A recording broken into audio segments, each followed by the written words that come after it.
The 2000s included some great sci-fi movies, with creative, daring, and original films released.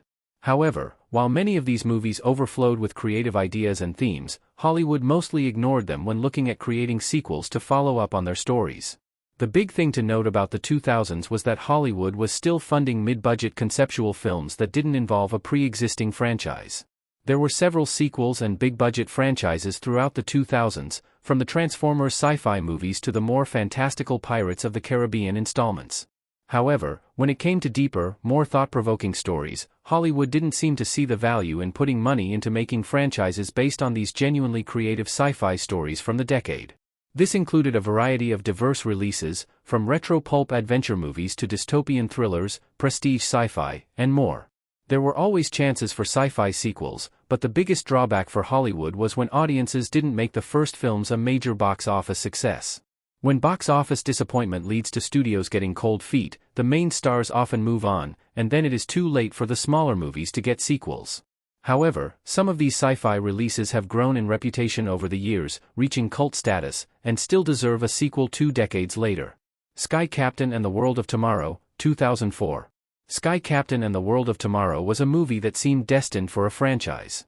This was one of the first major Hollywood films to be shot entirely on a digital backlot, where every background was a computer-generated scene. This was something later movies like Sin City and 300 also did, and while Sin City got a sequel, this originator ended up with just one film. The story takes place in the 1930s with an adventure pilot, Jude Law, and a reporter, Gwyneth Paltrow, investigating worldwide robot attacks.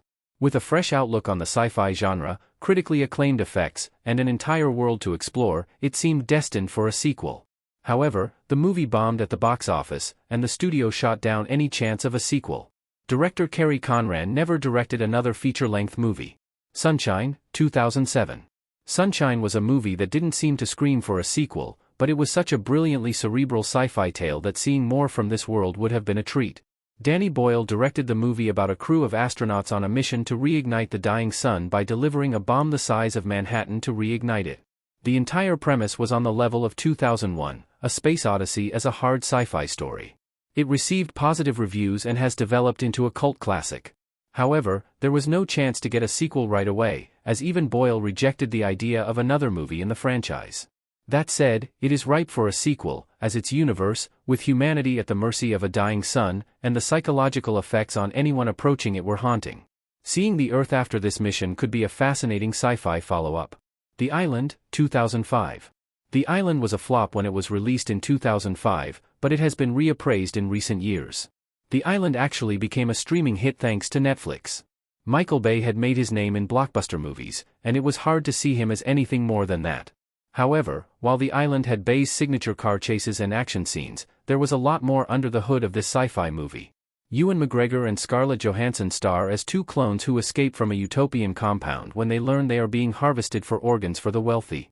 This shares much in common with movies like THX 1138 and Logan's Run.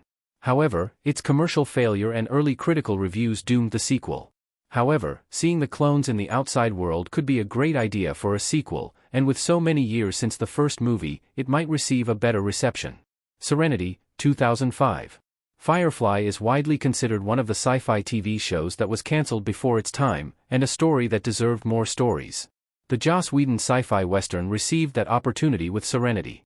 That movie took some chances, some of which didn't work out as well as hoped, but it succeeded in bringing back what worked so well on the TV series. However, it also marked the end of the franchise.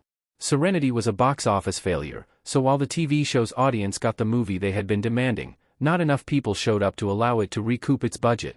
A sequel could follow several threads left in the movie, and there is a good chance this will happen as the cast has hinted at an animated release, although it remains to be seen when and if this will ever arrive. Jumper, 2008. Released in 2008, Jumper saw the Bourne Identity director Doug Liman teaming up with Hayden Christensen, Anakin Skywalker from the Star Wars prequels, for a sci-fi action-adventure movie. The film saw Christensen play a young man who is a jumper, meaning he can teleport anywhere on Earth instantly. However, a group of hunters known as the Paladins have been hunting and killing jumpers for centuries, and the young man goes on the run. The movie was a box office success, but it received terrible critical reviews. There was a trilogy planned out, and Lyman even brought up ideas of time travel and more. However, with the war between the Jumpers and Paladins intriguing, the studio ended up passing on the sequel.